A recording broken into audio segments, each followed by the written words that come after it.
guys, how are you? So this will be a bit of a quick video.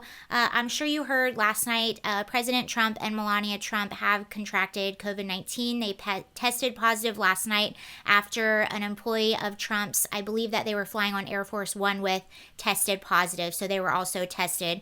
As far as we know right now, Mike Pence and his wife are still negative. So that's good news, and I wish Trump and Melania a full and speedy recovery. I'm positive that this is going to be just fine. I know he's 74, he's a little overweight, which puts him more at risk. But as far as we know so far, they both have mild symptoms. They're feeling good. This is what Melania tweeted earlier today. She said, "Thank you for everyone's love and support. Although she has mild symptoms, she's feeling really good." So that is good news, and there's an update just recently by Mark Meadows, so we'll watch that. And then I want to talk about the response from a lot of Democrats and left-leaning people, because I guess I'm not surprised, but it's pretty appalling. So let's watch Mark Meadows first. They remain in good spirits. The president does have mild symptoms, and as we look to try to make sure that not only his health and safety and welfare is good, we continue to look at that for all of the American people. He continues to be not only in good spirits but very energetic. We've talked a number of times this morning. I got the 5 or 6 things that he had tasked me to do, like I do every single morning, and he is certainly wanting to make sure that we stay engaged. I think the other thing that is critically important, the doctors continue to monitor both his health and the health of the First Lady. We'll continue to do that. They'll be glad to provide some updates later today. So as you can see, Mark Meadows says the same thing, mild symptoms, but overall feeling good, still doing work. I know he's canceled a lot of things within the next few weeks, a few rallies, but again, hoping he has a speedy recovery. And now let's go to the classy reactions from the left. I'm not going to bore you too much with a lot of it. It's been a lot of people saying, "I hope he dies. This is karma." But I'm going to point out something interesting that I found on my own personal Facebook page. So we'll talk about that. But yes, are we surprised? No, we're not surprised. And actually, I take that back. I am a little surprised. I'm not surprised at Democratic leaders. I'm not surprised at blue checkmark people, but I was a little surprised when I logged on to my Facebook this morning. Now, I'm actually not active on Facebook at all, but I will go on occasionally to see what certain family members are up to that I'm not connected to on other media platforms. So I log on today and I just see not from Democratic leaders, not from blue checkmark people that are out of touch that we expect nothing less from. This is coming from regular soccer moms, suburban moms, just regular everyday people. And this is one of the things I saw. This was basically an update and then the comment section on Facebook.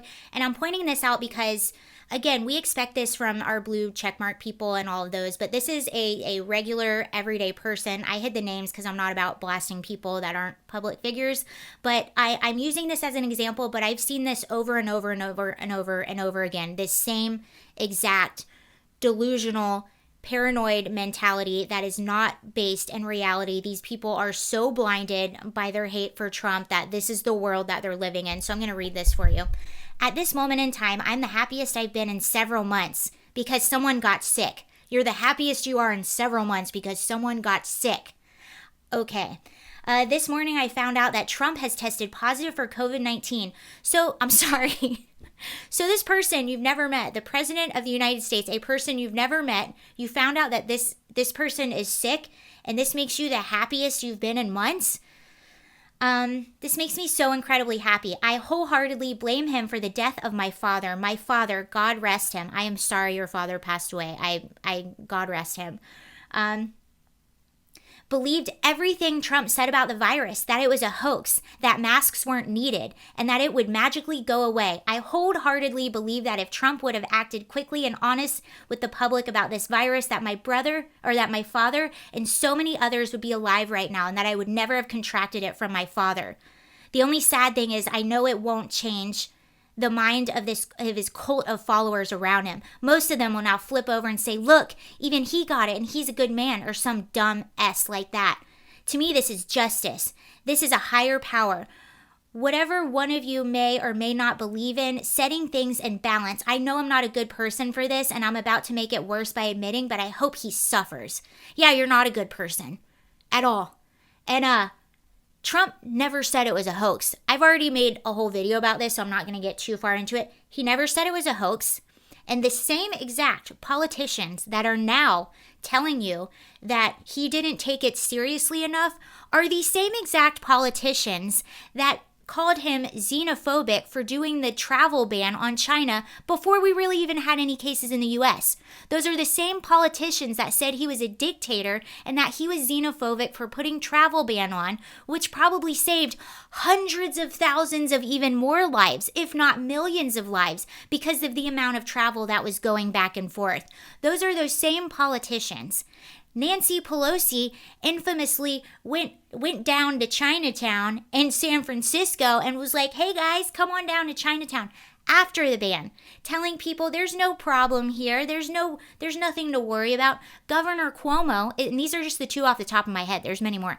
Governor Cuomo was telling people to go eat at restaurants, was telling people to go to shows and to be out and to go shopping and to not stay inside. He said, there's nothing to worry about. Have you not figured it out yet? It doesn't matter what Trump does. The media is going to go in the opposite direction and you're falling for it. He never said it was a hoax. The man did an hour-long press conference every single day in which he had the entire task force there to answer questions. You just don't like the way that he said particular things, but he never downplayed it. He never said that it was a hoax, and he never even told people not to wear masks. Show me the evidence. Anywho, this was a response to that. It said, we just heard last night. So this is just a regular suburban mother. We just heard about it last night and we were cheering, and my kids were cheering along with us. It's so depressing. Life has had to come to my children cheering for someone to get sick and die. No, it didn't have to come to that. You put it there. No one else did. It's like you hear these leftists who are so oppressed and they're like, I'm just so tired of it. I'm just so tired. What are you tired of? You're creating boogeymen in your own head, and then you're mad at the boogeyman that you created. And you're mad that not everyone else is like, boogeyman, because it's not real. These are paranoid, delusional people that are not based in reality. I'm sorry. And just for giggles, let's see what Fauci said a few months ago. Fauci, this isn't real politics. This isn't even a biased media source. Fauci, the response of Trump admin has been impressive. I can't imagine anyone could be doing more. Could you? Do you really think that Biden would have done a better job? Do you really? It is not Trump's fault that a virus started in China. It is not his fault. And I'm very, very sorry that your father passed away. I'm very sorry. That makes me very sad. And I know this individual. That makes me very, very sad. I am very sorry. My heart goes out for you for that. But that is not Trump's fault. And if you're also going to look into the numbers of deaths that have been happening in the U.S., you have to take into account the nursing home deaths, which account for 40% of all of the deaths in the U.S. And that is not Trump's fault. That is the direct order of the local governors. So you have local governors that were ordering infected patients back into nursing homes. They didn't want them in the hospitals. They ordered them back into the nursing homes. And nursing homes were forced to take these patients, which caused a lot of outbreaks in a lot of different nursing homes. One of the first outbreaks we saw was in Washington State. Do you guys remember that? And that was mainly from a nursing home. I still remember that number. We had like 80 deaths really early on in Washington State. That was from a nursing home. those are my thoughts. Again, I'm wishing them a full and speedy recovery, and we'll be thinking about them. And I'm very positive. So everyone, stay positive and have a wonderful, wonderful day. Bye.